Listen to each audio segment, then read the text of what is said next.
Na época de Nero, surgiu a primeira perseguição aos cristãos em Roma no ano 67. Este imperador reinou pelo espaço de 5 anos de uma maneira tolerável, mas logo depois se deixou levar pelos seus próprios desejos de poder e grandeza e deu liberdade ao maior desenfreio e às mais terríveis barbaridades. Matou a sua própria mãe, esposas, tutores e senadores. Entre outros caprichos diabólicos, ordenou que a cidade de Roma fosse incendiada, ordem que foi cumprida pelos seus oficiais, guardas e servos.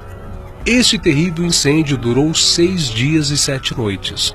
10 dos 14 bairros da cidade foram devorados pelo fogo. Milhares de pessoas pereceram nas chamas, se sufocaram com a fumaça ou foram sepultados sob as ruínas. Quando Nero descobriu que sua conduta era intensamente censurada e que era objeto de um profundo ódio, decidiu então culpar os cristãos, aproveitando a oportunidade para excusar-se e, ao mesmo tempo em que enchia seu olhar com as novas crueldades. Eu assim proclamo que a culpa do incêndio de nossa amada cidade é da seita ilegal que se diz chamar cristã. Exterminarei esses criminosos de uma forma equivalente à enormidade do seu crime. A sua punição será um aviso, o espetáculo do horror.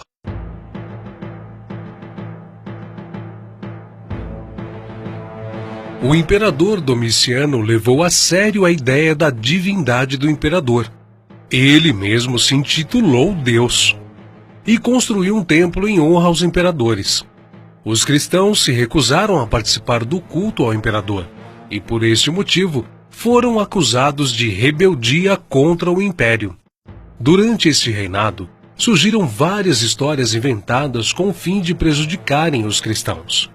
Tal era o ódio dos pagãos que toda fome, epidemia ou terremoto que assolasse qualquer das províncias romanas era logo atribuído aos cristãos. Estas perseguições contra os cristãos aumentaram o número de informantes, e muitos deles, movidos pela cobiça, testemunharam em falso contra as vidas de inocentes.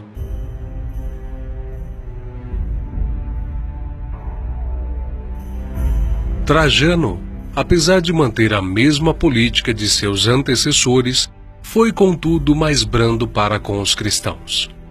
Mesmo o cristianismo sendo considerado religião ilícita e uma ameaça ao Estado, Trajano criou uma lei sob a qual os cristãos viveram inseguros durante quase 200 anos.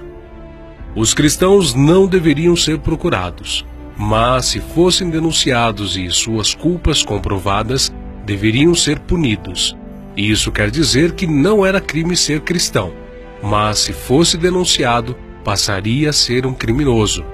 As denúncias poderiam surgir por inveja, cobiça de patrimônio, vingança pessoal, traição e o mais terrível, por ocasião das grandes festas, quando se necessitavam de mais vítimas para os espetáculos nas arenas.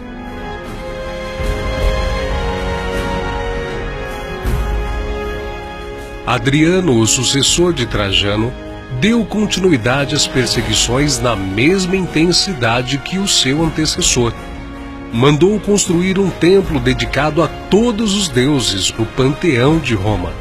Durante o reinado de Adriano, muitos foram crucificados no Monte Ararat, na Armênia, coroados de espinhos, sendo traspassados com lanças em imitação da paixão de Cristo.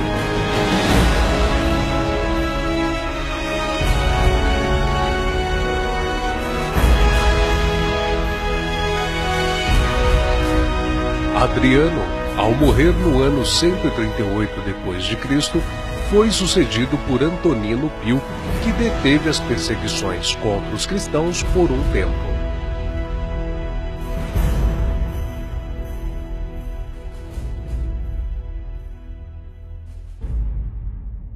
Marco Aurélio subiu ao trono no ano 161 da era cristã. Era um homem de natureza rígida e severa, e, embora elogiável no estudo da filosofia, e em sua atividade de governo foi duro e feroz contra os cristãos, e desencadeou a quinta perseguição.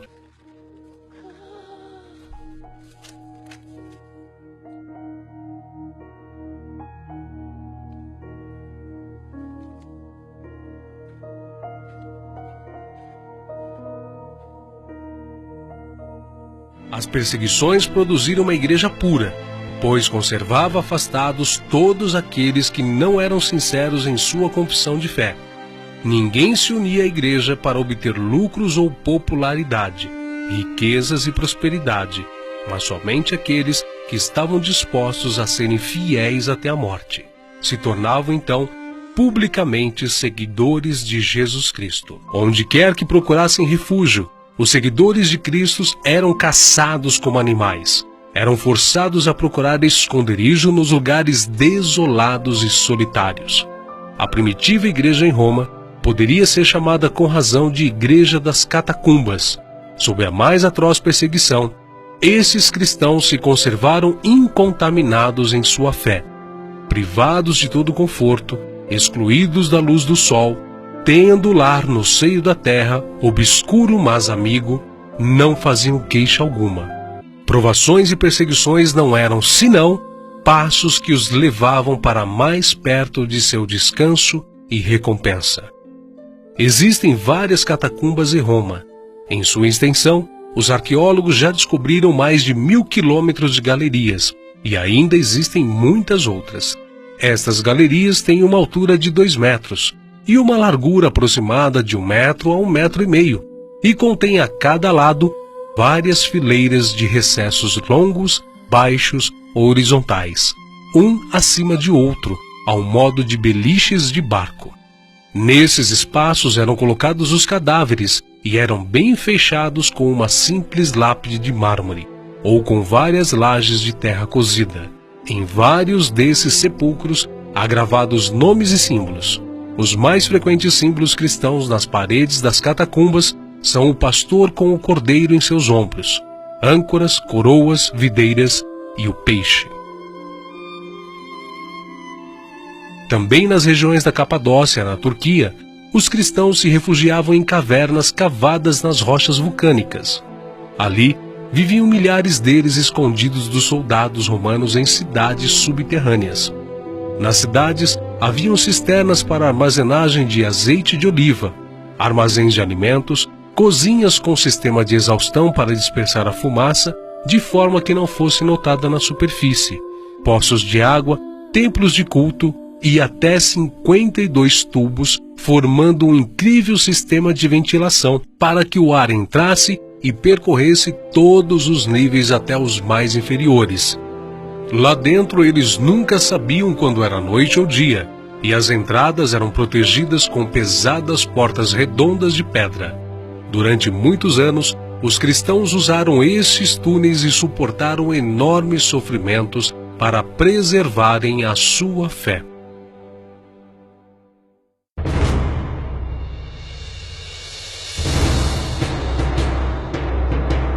Com o imperador Sétimo Severo, foi dado mais um passo em oposição à igreja.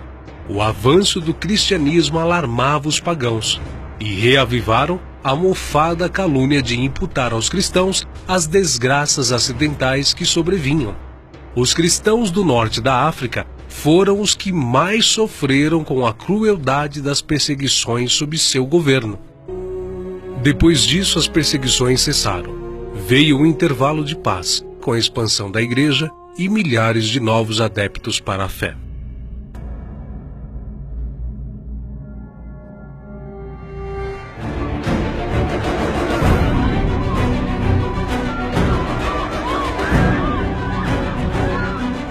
Mas o tempo de paz e crescimento para o cristianismo não duraria muito. Com os imperadores Décio e Valeriano, o nível de perseguição cresceu com grande ímpeto. Se anteriormente a igreja era vista como irritante e incômoda, agora ela era encarada como uma ameaça real que precisava ser eliminada. Assim, entramos no período da primeira perseguição oficial a nível imperial. Os cristãos não tinham o direito de se encontrarem para realizarem o culto e eram ameaçados de morte caso o fizessem. Os líderes eram o alvo. A estratégia era eliminá-los para que os seguidores caíssem. Vários deles foram executados.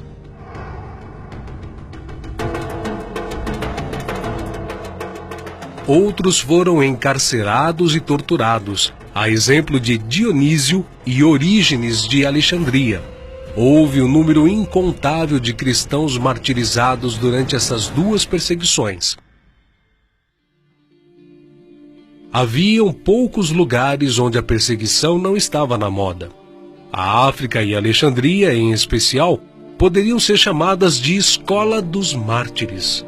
Os cristãos tinham que se apresentar ao imperador para comunicar-lhe a religião. Quem renunciava e sacrificava aos deuses recebia então um certificado. Quem não renunciava era considerado criminoso e conduzido às prisões e sujeito às mais horrorosas torturas.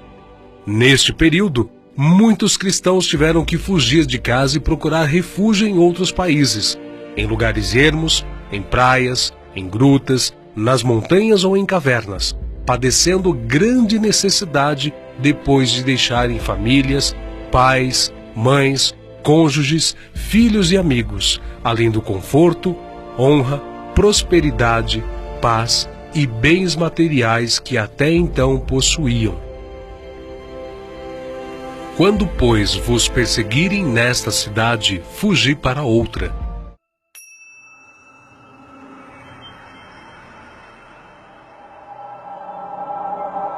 No final do 3º século da era cristã, o Império Romano era governado por uma tetrarquia: Diocleciano, Galério, Maximiano e Constâncio Cloro. Os 4 eram considerados imperadores, mas Diocleciano era o maior. Galério, estimulado por sua mãe, uma fanática pagã, incitou o imperador para que se iniciasse uma perseguição contra os cristãos. Diocleciano, instigado por Galério, moveu então uma feroz perseguição contra os cristãos. Foram publicados editos que decretavam que cristãos com cargos públicos deveriam ser caçados.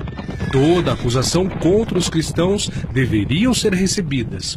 Eles deveriam ser torturados até a morte, caso não sacrificassem em honra do imperador. Suas escrituras deveriam ser confiscadas e queimadas. Suas igrejas deveriam ser destruídas. Seus direitos civis de cristãos deveriam ser negados. Líderes de igrejas deveriam ser presos e levados ao sacrifício para os deuses.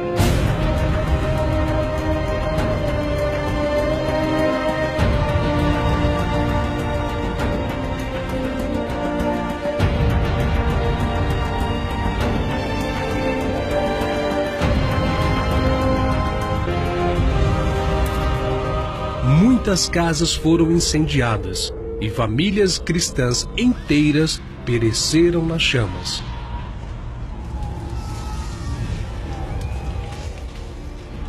Toda a população do império foi obrigada a oferecer sacrifício aos deuses, incluindo a imagem do próprio imperador, sob pena de morte e trabalhos forçados nas minas quem não o fizesse. A perseguição se fez geral em todas as províncias romanas, mas principalmente no leste. Durou 10 anos e é impossível determinar o número de mártires nem enumerar as várias formas de torturas e mutilações sofridas por eles.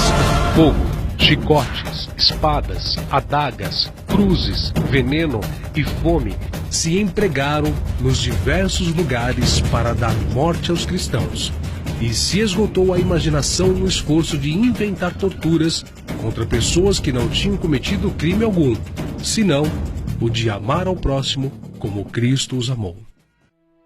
Cansado de tudo, pouco antes de morrer, fraco e doente, o próprio Galério, instigado, emitiu o edito de tolerância.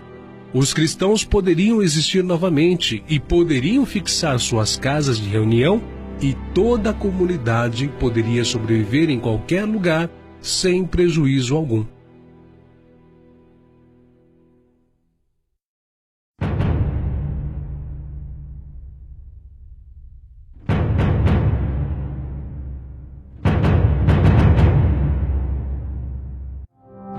Constantino foi proclamado imperador romano no ano 306 e não tinha nenhum sentimento para com os cristãos. Sempre adorou o deus Sol romano Apolo, mas suas ideias sobre o cristianismo iriam mudar. Em uma de suas batalhas, ocorreu que, chegando próximo ao local de conflito, percebeu que tinha feito um erro de cálculo e estava em desvantagem na batalha. Então, o exército sentiu-se sem esperanças e perto da derrota, quando, de repente, Constantino se surpreendeu por uma luz no céu. Ele disse que a luz tinha a forma das letras X e P, que em grego são as primeiras letras da palavra Cristo. Abaixo do símbolo reluzente estava escrito: sob este sinal vencerás. Constantino interpretou este sinal como vindo de Jesus Cristo. No dia seguinte, Constantino mandou que pintassem um sinal semelhante à cruz nos escudos dos soldados e conseguiu uma vitória esmagadora sobre o inimigo.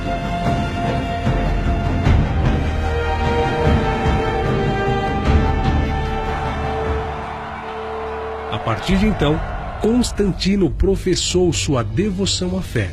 Para ele, Jesus Cristo era o Deus das batalhas sangrentas e varão de guerra, ao invés de ser um Deus misericordioso, perdoador e príncipe da paz.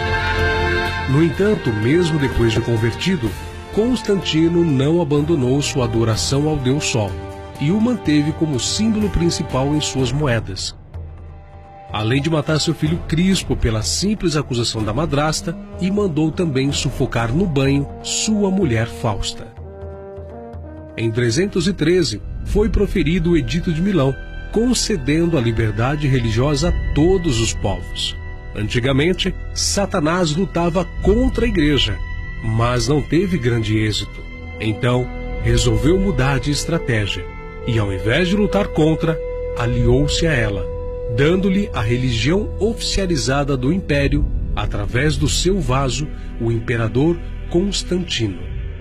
Logo, toda a corte se converteu à nova religião, e aqueles que eram contra os cristãos passaram a serem a favor. O Papa, e não Jesus, passou a ser o Supremo e considerado o infalível. Toda obediência era devida à Igreja Católica Romana.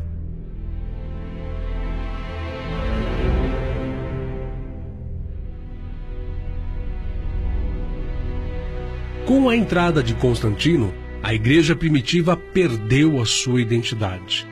Antes de Constantino, a Igreja crescia e Satanás era derrotado. Depois de Constantino, deu-se ao contrário.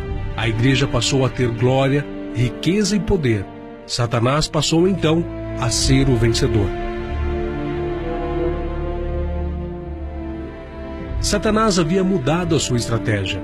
Não mais investiu contra a vida dos cristãos, mas investiu na fama, na prosperidade, no luxo e nas honras sociais. A Igreja passou a ter poder político e controle social.